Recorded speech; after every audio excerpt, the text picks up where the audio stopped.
이 시간 은혜 받을 하나님 말씀은 열왕기상 7장 23절에서 57절 말씀, 구약성경 523면에 있습니다. 오늘 말씀이 길어서 열왕기상 7장 40절에서 51절까지 말씀을 우리 보도록 하겠습니다. 열왕기상 7장 40절에서 51절까지에 있는 말씀 우리 함께 합독합니다. 히람이 또 물기둥과 부삽과 대접들을 만들었더라. 이와 같이 히람이 솔로몬 왕을 위하여 여호와의 전에 모든 일을 마쳤으니 곧 기둥 둘과 그 기둥 꼭대기에 공 같은 머리 둘과 또 기둥 꼭대기에 공 같은 머리를 가리는 그물 둘과 또 그 그물들을 위하여 만든 바 매 그물에 두 줄씩으로 기둥 위에 공 같은 두 머리를 가리게 한 석류 400개와 또 10개의 받침 수레와 받침 수레 위에 10개의 물두멍과 한 바다와 그 바다 아래에 소 12마리와 솥과 부삽과 대접들이라. 히람이 솔로몬 왕을 위하여 여호와의 성전에 이 모든 그릇을 빛난 노스로 만드니라. 왕이 요단 평지에서 숫꽃과 사르단 사이에 차진 흙에 그것들을 부어내었더라. 기구가 심이 많으므로 솔로몬이 다 달아보지 아니하고 두었으니 그 무게를 능히 측량할 수 없었더라. 솔로몬이 또 여호와의 성전의 모든 기구를 만들었으니 곧 금단과 진설병과 금상과 내소 앞에 좌우로 5씩 둘 정금 등장되며 또 금꽃과 등잔과 불짓기이며 또 정금 대접과 불짓기와 주발과 숟가락과 불을 옮기는 그릇이며 또 내소 곧 지성소 문의 금 돌적귀와 성전 곧 외소 문의 금 돌적귀더라. 솔로몬 왕이 여호와의 성전을 위하여 만드는 모든 일을 마친지라. 이에 솔로몬이 그의 아버지 다윗이 드린 물건 곧 은과 금과 기구들을 가져다가 여호와의 성전 곳간에 두었더라. 아멘. 할렐루야. 우리 아버지 하나님은 사랑이십니다. 그 하나님은 여러분과 저를 사랑하십니다. 또한 그 하나님은 여러분과 저를 위한 놀라운 계획을 갖고 계십니다. 4월 17일 수요일 새벽 기도를 통해서 다시 한번 저와 여러분이 우리 주님의 풍성한 사랑을 체험하시고 또 우리를 향한 놀라운 계획을 발견하게 되시기를 주 예수 그리스도의 이름으로 축복합니다. 저는 오늘 봉독한 말씀을 중심으로 특별히 48절과 51절에 반복되는 말씀으로 성전 건축의 완성이라고 하는 제목으로 여러분과 함께 은혜를 나누기 바랍니다. 한번 따라해 주실래요? 성전 건축의 완성, 성전 건축의 완성. 드디어 이제 오늘로 솔로몬이 준비해왔던 성전 건축이 완성됩니다. 그리고 이제 내일부터 이제 법궤를 이야기하면서 법궤가 들여오는 얘기가 되는데, 열왕기상 6장과 7장에 걸쳐서 성전 건축에 대한 이야기가 나와요. 그런데 이제 그 중간에 어제 봤던 것처럼 1절로 12절까지인가요? 그때 이제 그런 얘기가 나오죠. 그 자기의 왕국을 완성하는 얘기 한 13년에 걸쳐서, 왜냐하면 훨씬 성전보다 크니까 13년에 걸치고, 그 다음에 이제 이 성전은 약 7년에 걸쳐서 지었다고 하는데, 그래서 이것 때문에 이제 학자들은 그만큼 솔로몬이 이제 자기 것을 짓는 데 집중했다고 하는데, 오늘 말씀을 보면 그 자기의 왕궁의 완성은 잠깐 삽입한 거지 실제 핵심은 성전 건축에 있어요. 그래서 아마 그 조금 이제 의견이 있는데, 아마도 이때까지는 솔로몬이 하나님에 대한 사랑과 열정이 변하지 않아서 성전에 집중하면서 아주 구체적으로 그 성전을 지어가고 있다고 이제 얘기해주고 있습니다. 오늘 보면은 이제 어제 보면 이제 성전을 지을 때 그 두 기둥, 이제 그 우리를 말하는 게 강단 양쪽에 말할 수 있죠. 지성소 밖에, 이렇게 성소 밖에 오른쪽 왼쪽 있는데, 그 이름 기억나세요? 뭐하고 뭔지? 야긴과 보아스. 야긴은 무슨 뜻이죠? 하나님께서 세우신다, 세울 것이다. 보아스는 하나님에게 능력이 있다. 그래서 이제 많은 경우에 우리 교회 아주 귀한 일꾼들을 야긴과 보아스 같이 되게 이제 기도하는데, 저도 역시 여러분이 야긴과 보아스와 같이 되기를 주님의 이름으로 축복합니다. 하나님께서 세우신다는 거예요. 우리가 주의를 하지만 우리가 하는 것이 아니라 내 안에 계신 성령의 능력으로 하나님 주신 힘으로 감당하시는 저와 여러분이 되기를 주님의 이름으로 축복합니다. 언제나 말씀드리지만 내 힘으로 내 지혜로 내 방법으로 하다 보면요, 상처를 받거나 노하게 되거나 시험에 들게 돼요. 그러나 하나님께 맡기면 누가 본다고 비교할 필요도 없는 것이고, 또 내게 주신 능력대로 최선을 다하면 되는 것이고, 남의 판단을 겁낼 필요 없고, 또 다른 사람이 하지 않는다고 내가 서운해하거나 섭섭할 필요 없다는 것이죠. 많은 경우에 교회 안에서 그 하나님의 사역자들 또는 우리 성도들의 이슈가 뭐냐면 비교하다 문제가 생기거든요. 누구만큼 어떻게, 그럴 필요 없는 거죠. 내게 은혜 주신 대로 은혜 받은 대로 최선 다하시면 돼요. 저는 이 말씀을 보면서 야, 우리 교회 성전 건축과 참 잘 맞아 들어간다. 우리는 아직 완공되지 않았지만 우리도 이렇게 완공되었으면 좋겠다는 그런 마음을 갖게 되었어요. 절대로 그 누구 눈치를 보거나 뭐 억지로 하거나 뭐 체면대면 하지 말고 감동받는 대로 성령께서 깨닫게 해주려 한다면 하나님께서 영광을 받아주시고 우리에게는 거기에 따른 놀라운 은혜와 복을 주실 줄로 믿습니다. 먼저 23절로 47절까지 보면 이제 놋기구들, 이 놋기구들은 성소, 성전 밖에 있는 마당 뜰이나 밖에 있는 것들을 말을 해요. 그 다음에 48절로 51절은 성전 안에 있는 금기구들을 말해요. 그러니까 이 두 가지가 차이죠. 밖에 있는 것은 놋기구, 안에 있는 것은 금기구들이에요. 이것은 이제 학자들이 이제 뭐라고 얘기를 하냐면, 어쩌면 성전 밖이라고 하는 것은 성전 뜰이긴 하지만 우리의 마음의 중심과는 다르다는 거죠. 그러니까 속에 내면이 중요한 것이지 외모가 그렇게 중요한 것은 아니다. 어찌 보면 인간적인 생각을 한다면 좀 외모를 더 잘 치장해야 되지 않을까, 내면은 좀 안 보여도. 근데 그렇지 않다는 거죠. 성막도 마찬가지죠. 이제 성막에서, 성전에서, 우리 지난 주일날 우리 진상성 목사께서 말씀하셨잖아요. 성막으로 시작해가지고 성전으로 왔다가 이제 회당까지 가게 되는 역사가 있는데, 그 성막도 마찬가지로 외모를 볼 때는요 그렇게 화려하지 않아요. 무슨 해달 까만 뭐 물짐, 그 짐승에 뭐 껍데기 덮었다든지 천을 붙였다든지 그런 정도인데, 안에 가면 다 금인데, 성전은 완전 금이지만 성막은 금이 아니라 이 아카시아 나무를 금으로 쌌어요. 왜? 이동해야 되니까. 그 큰 금덩어리를 들고 어떻게 다니겠어요? 그러니까 하나님이 아주 그 지혜롭고도 실용적으로 도와주신 거죠. 근데 이것이 이제 성전으로 정착되면서 이제는 진짜 순금을 사용해야 되죠. 금 박을한 게 아니라, 그리고 바깥은 놋으로. 놋도 사실은 뭐 오늘날도 싼 건 아니잖아요. 이 놋이라는 게 여기 보면 얼마나 양이 많은지 뭐 재일 수도 없었다고 얘기하는 보면 이렇게 해서 성전이 지어져요. 솔로몬 성전이 가장 크고 화려했습니다. 그 다음에 이제 바벨론으로 포로로 잡혀갔다가 수룹바벨에 와서 지은 성전을 수룹바벨 성전이라고 그래요. 이거는 많이 약해진 성전이에요. 그러나 이스라엘 사람들은 사실은 수룹바벨 성전을 가장 귀하게 여겨요. 그때 정말 전심으로 최선을 다했기 때문에. 솔로몬은 성전을 지었지만 나중에 타락한 걸 알기 때문에 오히려 솔로몬 성전보다는 수룹바벨 성전을 더 귀하게 여깁니다. 그런데 이제 주님 때에 와서는 헤롯은 이스라엘 사람은 아니었잖아요. 이두메 사람이었잖아요. 근데 이제 유대 사람들 잘 보이려고 해서 성전을 아주 뭐 기가 막히고 화려하게 짓습니다. 그러나 그것도 이방인이 지은 성전이기 때문에 유대인의 마음에는 항상 수룹바벨 성전이 있다고 그래요. 그러니까 그만큼 그들은 그 자기의 피로 자기 사람 성전 짓는 것에 아마 의미를 가졌던 것 같아요. 어쨌거나 이 성전이 지어지는데 어제는 야긴과 보아스 기둥을 얘기했고, 오늘은 이제 보면은 첫 번째로 바다를 얘기해요. 뭐 일일이 다 뭐 얘기할 수 없지만 이 바다라고 하는 것은 우리가 말하는 큰 대야인데, 얼마나 크냐면 이 직경이 한 5m 돼요. 5m. 우리 한 규빗을 보통 여기서 여기까지 가도 한 45cm, 47cm 말하는데 귀찮으니까 50으로 잡죠. 50을 잡았는데 직경이 10규빗이면 얼마예요? 5m라는 얘기예요. 5m. 그게 뭐 보통 큰 게 아니죠. 그 다음에 그 높이는 또 2.5m.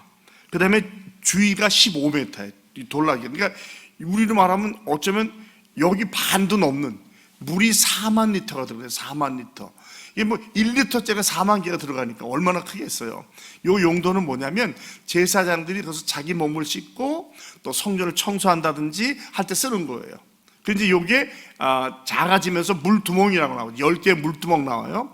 10개의 물두멍은 이제 그 다음에 나오겠죠. 이것은 이제 그 번제물을 씻는다든지 할 때 쓰는 거예요. 그러니까 이 큰 바다라는 것에서 물을 떠다가 해야 되니까 이 10개의 물두멍을 만드는데 밑에 노수를 만드니까 무겁잖아요. 그러니까 움직이기가 쉽지 않으니까 바퀴를 달아요. 바닥을 달고. 그러니까 이제 여러분 혹시 이제 좀 더 자세히 알고 싶으면 인터넷 같은 데 가서 쳐보면 그 모습이 나름대로 학자들만 좀 견해는 다르지만 아주 금으로 만든 그 큰 바다와 물두멍과 그 밑에 받치는 받침과 바퀴가 있는 것을 볼 수 있어요. 여기서 이걸 보면 알 수 있겠죠. 우리가 이것을 일일이 다 이야기할 수 없고 중요한 것은 뭐냐면 이 바다라고 하는 것 이스라엘 사람들은 물이 많으면 다 바다예요.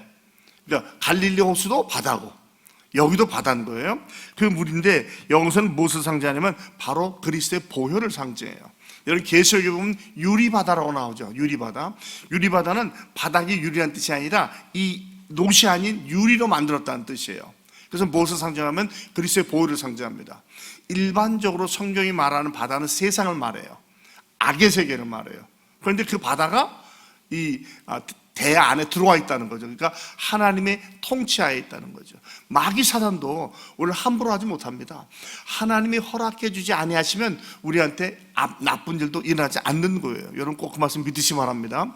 우연은 없어요. 필연일 뿐이죠. 우리가 이해하지 못할 뿐이죠. 그러니까 나한테 어떤 상황이 와도 아이고 왜 해필이면 내 팔자가 이래서가 아니라 무언가 하나님께서 나를 연단시켜서 허락해 준 것을 믿으시 바랍니다. 하나님이 그냥 허락해 주는 게 아니에요. 성화라는 게 가만히 둔다고 성화가 되겠어요? 꽃도 그렇고 짐승도 마찬가지고 아이들도 마찬가지로 자라는데 아무 어려움도 없이 그냥 곱게만 자라면 제가 말씀드린 것처럼 꼭 그 온실 안에서 자란 것 같아가지고 세상에 내놓으면 금방 죽어버려요. 못 살아요. 사실은 어쩌면 하나님 우리를 어떻게 키우느냐 저는 그게 잡초같이 키운다. 잡초같이 큰 비바람이 와도 강력하게 견디는 거예요. 그 견디는 것은 연다면 없어. 비바람이 몰아쳐서 거기서 이겨야지 쓰는 거거든요. 그러니까 우리한테 오는 모든 일들이 결코 위헌이 아니라 우리의 연단을 위한 성화의 과정인 줄로 믿으시 바랍니다. 어쨌거나 이 큰 놋바다를 통해서 우리가 정결케 되고 죄사함을 받게 되는 거예요. 그리고 그 다음에 이제 소 12마리가 그걸 바쳐요. 소는 겸손과 충성과 최선의 상징이에요. 이제 12마리, 3마리씩 밖으로 내다보고 있죠. 그 다음에 또 그 밑에는 뭐 조롱박을 단다 그러고 백합화가 양식 입고 있는데 이것을 일일이 다 이야기할 시간 없고요. 그래서 요것만 이해하시면 되겠어요. 그러니까 바다는 죄사함을 상징하고 주로 제사장들이 여러분 2.5m 하면요. 우리 키보드가 올라가지도 못해요. 그러니까 여기서 이제 아마 올라가서 물을 받아다가 이 물두멍 10개에다 담아가지고 이제 물두멍은 이제 항상 성전은 동쪽을 바라봐요. 동쪽을 바라보고 이 남쪽과 오른쪽이 오른손이 남쪽, 왼손이 북쪽에서 물동을 5개씩 놓는 거예요. 그리고 여기 와서 계속 제물을 드릴 때 여기서 제물을 씻기도 하고 그렇게 사용하게 되는 거죠. 그 다음에 그 받침 수레 얘기했는데 이것은 뭐 이미 제가 얘기를 했으니까 괜찮고요. 그 다음에 이제 그 물두멍에 대한 얘기인데 물두멍에 대한 얘기는 그 말씀드렸지만 이 바다의 축소판이다. 이 물두멍에는 물이 하나당 한 880리터 한 1000리터 정도. 그러니까 아마 2만 리터짜리를 한 20분의 1로 줄인 거죠. 그래서 5개 만들어가지고 이 성전에 오른쪽 왼쪽으로 5개씩 놓고 사용하게 돼요. 여기 보면은 뭐 그룹을 새겨 넣었다, 사자를 새겨 넣었다, 종려나무를 새겨 넣었다, 화원을 새겼다 그러는데 그룹은 천사들을 말하는 거고요. 사자는 용맹을 상징해요. 그 다음에 또 종려나무는 번성. 그러니까 이스라엘을 상징한다면 종려나무, 무화과나무, 포도나무예요. 이것은 다 굉장히 열매가 많아요. 작은 열매가 무지무지 많이 매달리는 거예요. 그래서 번성하는 것, 흥황하는 것, 승리하는 것을 이야기합니다. 그 다음에 이 화환은 영광스럽고 아름다운 것. 그래서 학자들 뭐라고 말하면 이것이 주의 일을 하는 주의 종들의 모습이다. 이게 주의 일을 열심히 할 때 사자와 같이 용맹스럽게 이야기를 하고 소와 같이 겸손하고 충성스럽게 일을 하고 또 천사와 같이 주의 수종을 들고 그 다음에 종려나무처럼 무화과나무처럼 포도나무처럼 번성하고 승리하고 그리고 화원같이 하나님의 영광을 드러내야 된다는데 저는 굉장히 일리가 있다고 생각을 해요. 제가 보기에는 핵심은 야긴과 보아스예요. 그분에게 힘이 있고 그분이 세우시기 때문에 내 힘으로 하려고 하지 않고 하나님을 의지하고 한다면 하나님께서 저와 이렇게 도와주시고 인도해 주실 줄로 믿습니다. 그리고 이제 40절부터는 이제 그 히람에 대한 얘기죠. 히람이 이걸 다 만들었다, 논지를 마쳤다 그래요. 근데 히람을 오늘인가요? 7장 14절에 보면 납달리 과부의 아들이라고 그래요. 근데 또 역대기 하에 보면 단지파의 여인의 아들이에요. 그래서 아니 그럼 똑같은 사람인데 다를 수 있는가? 동명이인인가? 그런데 두로 왕 히람과는 다른 사람이에요. 동명이인이지만 그래서 학자는 뭐라고 하냐면 원래는 그 이제 유대 여인이 이제 결혼을 하니까 이제 단지파의 사람하고 결혼을 했는데 남편이 죽어서 납달리 지파 사람하고 재혼을 한 거예요. 그런데 납달리 지파 사람이 또 죽으니까 두로 사람을 결혼하게 된 거예요. 그래서 히람이 온 거예요. 그러니까 핵심이 뭐냐면 이 히람이 완전히 이방인이 아니라는 거죠. 피는 섞였을지 모르지만 유대인이라는 거예요. 그러니까 성전을 짓는데 깨끗하고 온전히 지어야 되는데 이방인의 피가 들어올 수 있는가? 그게 아니다. 이 사람은 유대인의 피가 있었다. 그런데 그 아버지가, 히람 사람 아버지가 굉장히 논일을 잘한 사람이에요. 우리말 금장색, 은장색, 노장색인데 이 노술을 가지고 굉장히 세밀하게 잘 만들었던 것 같아요. 그래서 와가지고 성전 짓는 것을 돕는데 모든 놋그릇 만드는 일을 다 감당했다고 그래요. 근데 놋그릇은 우리가 이게 두드려서 만드는 게 아니라 주조한다고 해요. 주조. 그러니까 거푸집 틀을 만들어서 거기 틀에 붙는 거예요. 일본 말로 가다라서 가대 붙는 거예요. 그런 식으로 만들었어요. 그게 46절에 나와요. 이 수컷과 사르단 사이에 차진 흙에 그것을 부어 만들었다. 이 차진 흙이 굉장히 중요한데 우리가 이렇게 부어서 만들 때는 이 표면이 잘 나와야 되는데 아주 찰진 찰흙이 아니면 표면이 거칠게 나온답니다. 그래가지고 여기 45절인가 보면 솥과 부삽과 대접들이라 히람이 솔로몬의 마음을 위하여 여호와의 성전인 모든 것을 빛난 놋으로 만들이라. 그 당시에는 이 놋 기술에서 이게 아주 반짝이게 만드는 거, 그게 기술이었던 것 같아요. 근데 그 기술은 바로 이 거푸집을 어떻게 만드냐인데 아주 찰진 흙을 가지고 만들어서 잘 나왔다는 거죠, 작품이. 그 이야기를 여기서 해주고 있어요. 이런 식으로 만들고 또 보면은 기구가 심이 많았다고 그래요. 이 말은 뭐냐면 혹시 하다 보면 깨지거나 부러지거나 금갈 수 있잖아요. 그러니까 그것까지 대비해서 항상 여분을 놨다는 거죠. 여러분 저희들도 마찬가지잖아요. 언제든지 항상 모든 게 딱 차면 조금 불안해서 저는 조금 남는 걸 좋아해요. 그래서 미리 여벌의 성경도 한 걸 읽고, 그래서 너무 많을 필요 없어요. 그래서 준비해 놓는 거죠. 주의를 하다가 혹시라도 어떤 일이 생길 때 빨리 대처할 수 있도록 그것까지 예비했던 것 같아요. 그래서 이렇게 만들고 나서 이제 48절, 오늘 읽을 말씀이죠. 이제 48절로 49절 보면 48절은 솔로몬이 또 여호와의 성전에 모든 기구를 만들었다라고 말하고 51절 솔로몬 왕이 여호와의 성전을 위하여 만드는 모든 일을 만들었다. 그러니까 모든 기구와 모든 사역을 완성했다는 거죠. 약 7년에 걸쳐서. 짧은 시간은 아니겠죠. 그러나 주를 위해서 일하다 보면 반드시 이런 완성도가 와요. 그 다음에는 이제 이 성전 안에 있는 모든 기구, 금단, 진설병, 금상, 그 다음에 정금 등잔대, 뭐 금꽃 등잔, 우리가 이미 성막에서 보았던 거죠. 조금 개수는 달라요. 우리가 성막에 들어가면은 진설병이 있고 등잔이 있고 그다음에 향단이 있고 그다음에 지성소 들어가서 법궤에 있는 자리가 있잖아요. 대개 하나씩 있었는데 여기는 보니까 등잔대도 5개 뭐 이렇게 돼 있는데 그건 아마 성막보다 커졌잖아요. 그러니까 아마 빛이 더 필요하지 않았을까라고 생각을 해요. 중요한 것은 다 금으로, 순수한 금으로 만들었다는 거죠. 그러니까 나무로 금으로 싼 것이 아니라 이제는 정착됐기 때문에 금으로 만들었다는 거예요. 그래서 모든 대접, 불짓게, 주발 다 뭐하는데 필요해요? 이 불을 옮기거나 또 향에 재를 버리거나 할 때 다 필요하는 거예요. 심지어는 성소와 지성소 사이에 문의 돌조기까지, 이 돌조기가 우리 경칩이라는 거죠. 경칩, 이게 문 돌로 가는 거 있잖아요. 위아래 그것까지도 다 금으로 만들었다는 거예요. 이렇게 해서 다 완성을 하고 그 다음에 아버지 다윗이 드린 물건 곧 은금 기구들을 가져다가 여호와의 성전 곳간에 두었더라. 자기 사리 사역을 취할 수 있지만 하나님 것은 하나님에게 온전히 돌려드리는 거예요. 그러니까 이때만 해도 솔로몬의 마음은 정말 최선을 다하고 하나님 영광에서 살려고 애썼던 것 같아요. 우리가 아는 것처럼 솔로몬의 마지막은 처첩을 많이 뒀고 마병을 많이 뒀고 재산을 많이 뒀는데 적어도 이때까지는 마음이 순수하고 순결했다라고 볼 수 있어요. 자, 그러면 이것을 우리가 어떻게 오늘 말씀을 배우게 됐는가? 중요한 것은요, 우리 신앙생활의 기준은 제가 말씀이라고 하잖아요. 그런데 신앙생활의 중심은 하나님이에요. 하나님. 그러니까 말씀과 하나님 같이 가는 건데 중심과 또 기준이 조금 다르잖아요. 그래서 항상 말씀을 중심으로 하나님은 예수님은 뭐라고 말하셨을까? 예수님 생각은 어떨까 여쭤보고 사는 거예요. 오늘 하루도 살아가다 보면 여러 가지 많은 결정을 내릴 기회가 있잖아요. 그럴 때는 내 생각이 앞서기보다는 예수님이라면 어떻게 하셨을까? 그러니까 이것도 보면은 하나님 주신 양식 그대로 하는 거 아니에요. 내 생각이 이러면 좋겠다가 아니라 하나님 주신 방법대로 한다는 것이죠. 그 다음에 외모보다는 내면이 더 중요하다는 거예요. 속 사람이 어떻게 다스려지는가, 관리되는가, 속 사람의 신경을 더 많이 쓰시기 바랍니다.